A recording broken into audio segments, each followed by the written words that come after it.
کہ آج کی جو مقدس رات ہے معراج النبی کی، بھائی صاحب جا رہے ہیں، السلام علیکم۔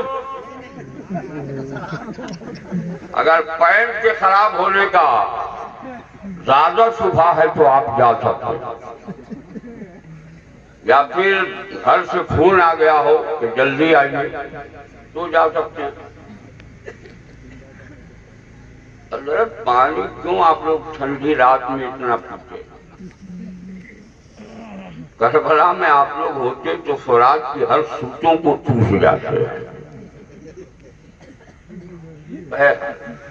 تھوڑا سا چین قریب ہو، برا نہیں مانے گا، تو میرا اپنا مزاج ہے، وہ آپ جانتے ہیں بچپن سے، تو تھوڑا تفریحی مزاج ہے۔ میں اپنی عوام کو اپنے سے قریب کرنے کے لیے میں کچھ نہ کچھ بولتا رہتا ہوں، اور سامنے والے کو اس لیے نہیں بولتا ہوں کہ ایک جگہ تقریر کر رہا تھا، ایک آدمی کا نام بار بار لیا، وہ آتم چڑھا کے کھڑا ہو، اس لیے میں اب اپنے ہی ڈپارٹمنٹ کے لوگوں کا نام زیادہ لیا۔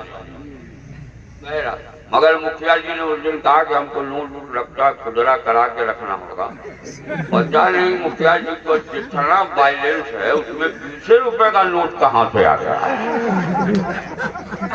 ذہن قریب کیجیے، ایک بات بتا دوں، بولے معراج النبی یہ اعجاز النبی ہے۔ حضرت معراج نے صرف 3 پوائنٹ معراج پر بیان کرتا ہوں، اجازت ہے؟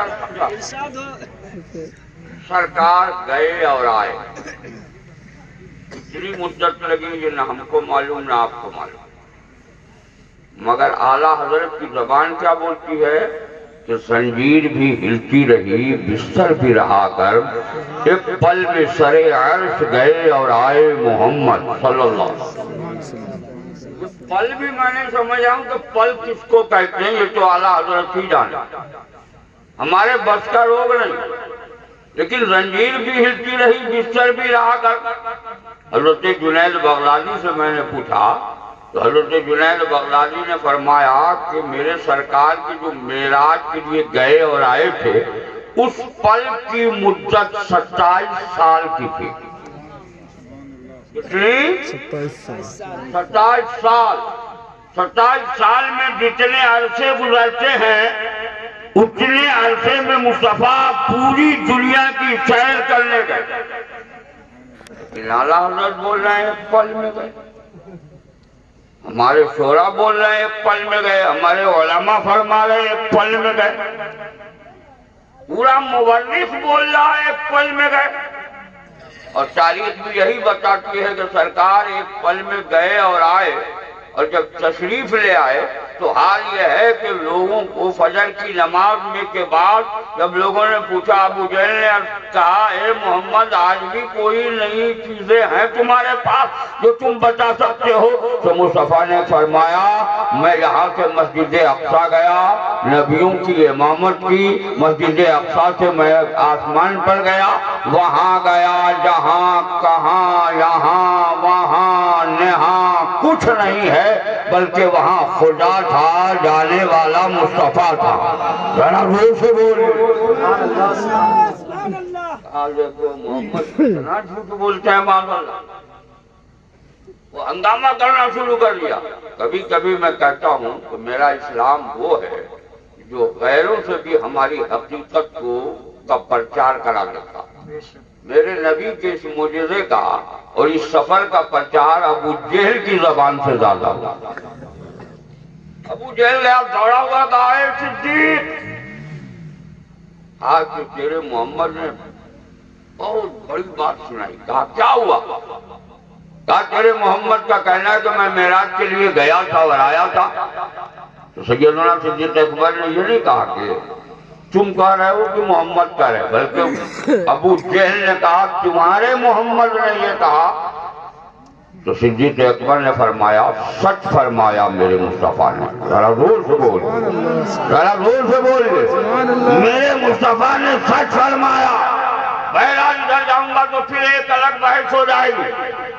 دیکھیے ہمارے شاعر اسلام حضرت جوہر مظفر بچپن سے جس وقت سے ہمارے یہاں پڑھتے تھے جامعہ امام محمد رضا میں، اس وقت سے بھی میں ان کی نعت اور ان کے ابو کی نعت بہت محبت سے سنتا ہوں۔ ان کے ابو بھی بہت محبت، نہ جانے کتنی نعتیں انہیں یاد تھی وہ وہی ڈالا، پڑھنے پر آتے میلاد میں جو گھنٹوں نعت مصطفیٰ پڑھتے رہے، اور انہی کا صدقہ بیٹوں میں تقسیم ہو گیا۔ تعالیٰ ان کی عمر میں بے پناہ برکت عطا فرمائے۔ ذرا دور ایک گھڑی پانے ہوئے، میں نے کہا ذرا سا حضرت دیکھیں گھڑی، پوچھا کئے بج گئے؟ کہا 1:35 ہوئے۔ آہستہ سے قاری رستم صاحب نے اس گھڑی کی کنجی نکالی، ایسے اس کی چابی کو کھینچا۔ 1 گھنٹہ کے بعد سید صاحب قبلہ نے پوچھا کہ بتا آپ کی گھڑی میں کتنا بج رہا ہے؟ کہا 1:35 ہو رہا ہے۔ 2 گھنٹے کے بعد ہمارے حضرت ارقم صاحب نے پوچھا کتنا بج رہا ہے؟ کہا 1:35 ہو رہا ہے۔ 2.5 گھنٹے کے بعد پھر ہمارے شاعر اسلام حضرت کلیم صاحب نے پوچھا کتنا ٹائم ہو رہا ہے؟ کہا 1:38۔ تیور بدل لیا انہوں نے، کہا مولا آج بھی بحال ہے کیا؟ یہ زمین جس زمین کو ہم میسی کہتے ہیں، داتا عبدالحلیم شاہ رحمۃ اللہ تعالیٰ علیہ اور دیگر بزرگوں کے سائے میں جو لوگ زندگی گزارتے وہاں وقت آگے نہیں بڑھتا۔ کہا کیا ہوا؟ کہا جب سے پوچھا جا رہا ہے 1:35۔ آخر معاملہ کیا؟ اسی لمحے میں ہمارے حضرت نقی صاحب بتائیے ناہید صاحب مطلب تشریف لے آئے، جیسے تشریف لائے ویسے ہی بائک کار آئے تو ویسے ہی ہمارے محبوب شبنم صاحب، بہت آسان آدمی کا نام نہیں، جتنے یہ شریف ہیں اتنے ہی اندر سے ان کے اندر بہت خوبیاں بھی چھپی ہوئی ہیں۔ انہوں نے دیکھا جیسے نائب صاحب کو، فوراً انہوں نے کانٹا کو دیکھا اور دیکھنے کے بعد کہا آپ کی گاڑی 1,02,099 کلومیٹر چلی۔ اس کے بعد انہوں نے کنجی نکالا، کل ہو کر کے دیکھا گیا وہی ہے جو بادشاہ، 2 دن کے بعد وہی ہے جو پہلے دن تھا، 1 مہینے کے بعد وہی ہے جو پہلے دن تھا۔ کیا معاملہ کیا ہے؟ گاڑی کی عمر بڑھتی جا رہی ہے، اس کا کلومیٹر نہیں بڑھ رہا، ان کی گھڑی ہاتھ میں خوبصورت ہوتی جا رہی ہے مگر اس کی ٹائمنگ نہیں بدل رہی ہے۔ آخر اس کی وجہ کیا ہے؟ تو حضرت ارقم صاحب کھڑے ہوئے، کہا مولانا یہ انسانوں کے بنائے ہوئے آلے ہیں جو بغیر کنجی کے نہیں چلتے، اور جب کنجی نکال لی جاتی ہے تو جو چیز جہاں ہے وہی چل گئی۔ ان کے گھڑی کی کنجی نکالی گئی تو گھنٹہ کا کانٹا وہی ہے، منٹ کا کانٹا وہی ہے، سیکنڈ کا کانٹا وہی ہے، اور ایک مشین کا چلنا وہیں پر بند ہو گیا۔ ان کے گاڑی کی کنجی نکالی گئی تو کلومیٹر بھی وہی ہے، اور حال یہ ہے تو اس کی ساری مشینیں بند ہو گئی۔ 1-2 سال کیا اگر 1000 سال کے بعد بھی آپ دیکھو گے تو ان کی گھڑی میں وہی وقت ہوگا۔ بلا تشبیہ مجھے عرض کرنے دو، میرا رب قدیر تو قادر مطلق ہے، لفظ کن سے اس نے کائنات کو وجود دیا۔ میرے رب نے فرمایا فرشتوں سارے جہاں کی کنجی نکال لو، ساری کنجیاں نکال لی گئی۔ اب جہاں پانی چل رہا ہے اس کی سرسراہٹ وہی ہے، ہوا کی حرارت وہی ہے، برف کی برودت وہی ہے، آسمان وہی ہے، سورج وہی ہے، ستارے وہی ہیں، مریخ وہی ہے، زحل وہی ہے، جو جہاں ہے وہی پہ ٹھہر گیا۔ ارے 27 سال کا اگر 27,000 سال بھی گزر جاتے پھر بھی اعلیٰ حضرت کی زبان یہی بولتی کہ پل میں سرے عرض گئے اور آئے۔ نعرہ تکبیر، نعرہ رسالت، مسلک اعلیٰ حضرت، شان مصطفیٰ، عظمت مصطفیٰ، رفعت مصطفیٰ۔ بولیے دوسرا پوائنٹ سناؤں؟ گھر والے لوگ زور سے سبحان اللہ بول۔ سبحان اللہ، سبحان اللہ۔ آج کی رات میں اتنا اچھا پوائنٹ کوئی نہیں سنا سکتا ہے جو میں سنا رہا۔ ذہن قریب اللہ نے جبریل امی کو بھیجا، ملائکہ کی جماعت لے کر جبریل امی بارگاہ مصطفیٰ میں سبحان میرے آقا حضرت ام ہانی کے گھر آرام سے سوئے تھے۔ کیا تھے؟ زور سے بولیے. ہم نے کہا اگر کوئی سویا ہو تو قانون اسلام یہ ہے کہ اس کے پاؤں کو ہلکا ہلکا دباؤ, آہستہ آہستہ اس کو نام لو تاکہ وہ آہستہ آہستہ آنکھ کھولے. یہ نہیں کہ جا کے ایسے جھڑک دو, یہ اسلام کے قانون کے خلاف ہے. اور ڈاکٹری اعتبار سے بھی یہ ہمارے لیے ہانی کار ہے. اگر ہم نے روز انداز میں اسے اٹھایا, آواز تیز لگائی, تو وہ روح جو اس کے جسم سے نکل کے باہر چلی گئی ہے, جس کا تعلق دماغ سے ہے, وہ روح جب دماغ میں داخل ہوگی تو جلدی سے اگر داخل ہو گئی تو وہی آدمی پاگل ہو جاتا ہے, مجنون ہو جاتا ہے. اسلام نے قانون بنایا کہ اٹھانے والوں کو آہستہ آہستہ اٹھاؤ. سبحان اللہ سبحان اللہ. آپ کے دماغ کریکٹ نہ کر سکے, شہری توازن نہ کھو سکے, اس لیے آہستہ آہستہ. لیکن اگر ہمارے سید صاحب قبلہ نیند سے نہیں سوئے, مشیا کے سوئے, سمجھ رہے ہیں لفظ مشیانے کو سمجھ رہے ہیں کہ اپنی زبان, یعنی کوئی جگہ ہے جان بوجھ کے سویا ہے, کسی کی آواز پر بھی رہا نہیں کرے. اگر حضرت ویسے ہی سوئے ہوں تو کیا کریں گے؟ آنکھ اٹھائیے گا, اٹھوے نہیں کرے. میں انکار نہیں کر سکتا کہ مصطفیٰ سوئے نہیں تھے, مصطفیٰ آرام فرمائے. جبریل امی آئے, باہر دروازے پہ کھڑے ہیں, دروازہ بند ہے. عرض کیا مولا تیرا محبوب سو رہا, آرام فرما رہا, میں کیسے آواز لگا؟ تو اللہ کا حکم ہوا چھت چھاڑو, میرے محبوب کے قریب چلے جاؤ. ضرور سے بولو سبحان اللہ. پیارے مصطفیٰ کے چلوائے ناز کی طرف آ کے کھڑے عرض کرتے مولا میں کیسے تیرے محبوب کو جگاؤں؟ تو میرے رب کی رحمت نے آواز دی, اے جبریل امی میرے محبوب کو جگانا ہے تو قبل قدمئی ہے, میرے مصطفیٰ کے دونوں قدم ناز کو اپنے کافوری لب سے ملو, آنکھیں لگا لو, تب جب لگاؤ گے تو تیرے کافور کی جو ٹھنڈک ہوگی وہ میرے مصطفیٰ کے تلووں تک پہنچے گی, تو میرے رسول آنکھ کھولیں گے بیدار. سبحان اللہ سبحان اللہ سبحان اللہ. یہ تو حکم ہوا اللہ کا کہ قبل قدم ہے, دونوں قدموں کو چومو. آج کل بہت لوگ تو چومنے پر پابندی لگا. ہم شاہ جمال الدین علیہ رحمہ کے مزار کی چادر چومنے سے کہتے ہیں حرام, شرک. بولیے کہتے ہیں کہ نہیں کہتے؟ اور اب تو شرک کہتے ہیں, بدعت کو بدعت کہتے. فتویٰ ہم پر لگائے گا.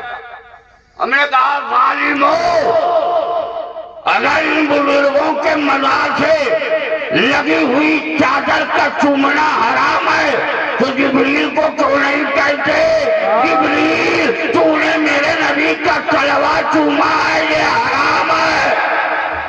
واہ واہ واہ. وہ تو یہ فتویٰ نہیں لگا سکتے, اس لیے کہ اللہ کا حکم تھا چومو. اللہ نے حکم دیا چومو, آنکھیں ملو. مگر میرا سوال ہے حضور سید صاحب قبلہ, آخر جبریل نے کیوں آنکھیں ملی؟ رب نے حکم دیا. جواب تو یہی ہے کہ رب نے حکم دیا, مگر رب نے یہ حکم کیوں دیا اپنی پیشانی کو رگڑو, اپنی آنکھوں سے مصطفیٰ کے تلووں کو بوسا دو, اپنے لبوں سے چومو. اس لیے دیا کہ دنیا والوں جان لو میں آج جبریل سے مصطفیٰ کا تلوائے ناز اس لیے چموا رہا ہوں کہ آج میرا محبوب معراج کو آنے والا ہے. اس سے پہلے تلوائے ناز مصطفیٰ سے لمحہ جبریل مت کر جائے تاکہ جبریل کو بھی معراج ہو جائے. سبحان اللہ سبحان اللہ. واہ واہ واہ. اے حضرات سبحان اللہ سبحان اللہ. موبائل بند کیجیے. بڑی انگریزی کے بعد ایک خطیب ایک نکتہ کہیں سے نکالتا, اس کا جنازہ نہ نکالتا.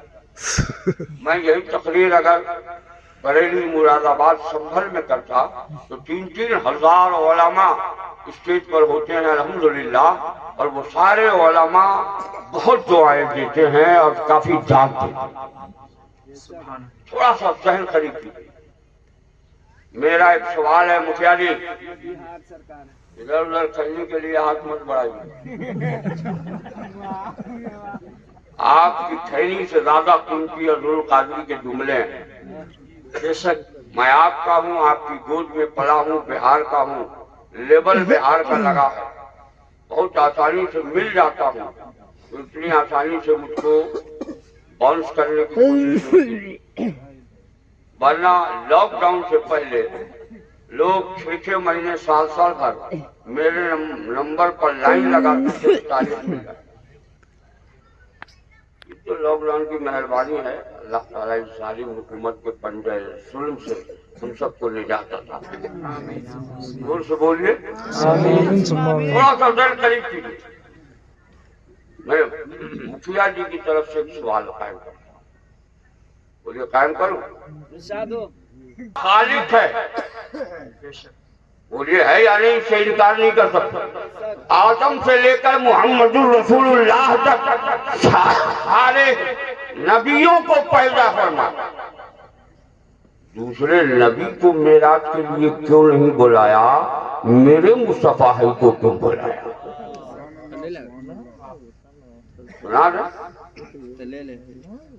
دوسرے نبی کو معراج کے لیے کیوں نہیں بلایا، مصطفیٰ کو ہی معراج کے لیے کیوں بلایا؟ میں اپنے مقدس علماء کے ہمراہ ایک تصویر کھینچنے والے کے یہاں مصویر کو دیکھا کہ پاگل ہے، ایک تصویر کو وہ دیکھا۔ 2 گھنٹے کے بعد قاضی رستم صاحب تنہا گئے، دیکھا اسی کو دیکھ رہا۔ 3 گھنٹے کے بعد رقم صاحب گئے، دیکھا اسی کو دیکھ رہا۔ جوہر صاحب گئے، دیکھا اسی کو دیکھ رہا۔ کلیم صاحب گئے، دیکھا اسی کو دیکھ رہا۔ پلٹ کر لوگوں نے کہا پاگل ہو گئے ہو، کریک آف مائنڈ ہو گئے ہو۔ کہا کیا ہوا؟ کہا صبح سے لے کر اب تک تو اسی تصویر کو دیکھ رہا۔ تمہارے ہاں بہت حسین خوبصورت تصویریں، تیرے ہاتھ کے بہت عمدہ نقش و نگار ہر طرف لگے ہوئے ہیں، جسے زمانہ دیکھ کر تمہاری طرف مائل ہوتا ہے، لیکن تو ایک ہی تصویر کو بار بار کیوں دیکھ رہا؟ تو وہ پکار کے کہے گا مولانا یہ آپ کے سمجھ کی بات نہیں ہے، ہم نے یہ سارے نقوش ہم نے ہی بنائے، یہ جتنے نقش و نگار ہیں، یہ جتنی قصیدہ کاریاں ہیں، یہ سب ہمارے ہی ہاتھ کا کمال ہے، میں نے ہی اسے بنایا ہے۔ مگر جتنی تصویریں ہم نے بنائی ہے، ساری تصویروں میں سب سے زیادہ حسین تصویر اسی کو بنائی ہے جس کو میں صبح سے شام تک دیکھ رہا ہوں۔ میرا تسبیح مجھے عرض کرنے دو، حضرت آدم کو خدا نے بنایا، حضرت زکریا کو خدا نے بنایا، حضرت شیش کو خدا نے بنایا، یحییٰ کو خدا نے بنایا، موسیٰ کو خدا نے بنایا، یوشع کو خدا نے بنایا، ذوالکفل کو خدا نے بنایا، حضرت یونس کو خدا نے بنایا، حضرت ابراہیم کو خدا نے بنایا، حضرت اسماعیل کو خدا نے بنایا۔ الغرض کے سارے انبیاء کو میرے خدا نے بنایا، مگر سارے نبیوں میں سب سے زیادہ حسین اور جمیل میرے مصطفیٰ کو بنایا۔ سبحان اللہ، سبحان اللہ۔ تکبیر، نعرہ رسالت، مسلک اعلی حضرت علامہ اظہر القادری صاحب قبلہ۔ اگر میں اس حسن کو الفاظ کے دھاگے میں سمو دوں، شعر کے قالب میں ڈال دوں، تو میری حقیقت ہی کیا کہ میں ڈالوں۔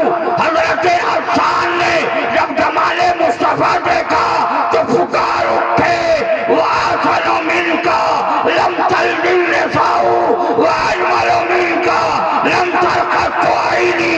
اے حضرت آقا کائنات، آپ سے زیادہ حسن والا میری آنکھوں نے کہیں نہیں دیکھا۔ اے مصطفیٰ دیکھنا تو درکنار ہے، آپ سے زیادہ جمیل، آپ سے زیادہ حسن والا، آپ سے زیادہ خوبصورت، آپ سے زیادہ اچھا آج تک کسی ماں نے اپنی کوکھ سے اپنی اولاد کو جنم نہیں دیا۔ سبحان اللہ، سبحان اللہ۔ واہ واہ واہ واہ اور حضرت حسان کی تقلید میں ہم سنیوں کے امام سیدنا اعلی حضرت امام اہل سنت دریائے رحمت مجدد دین و ملت یوں پکار اٹھے لم یاتے نزیل و کفی نظر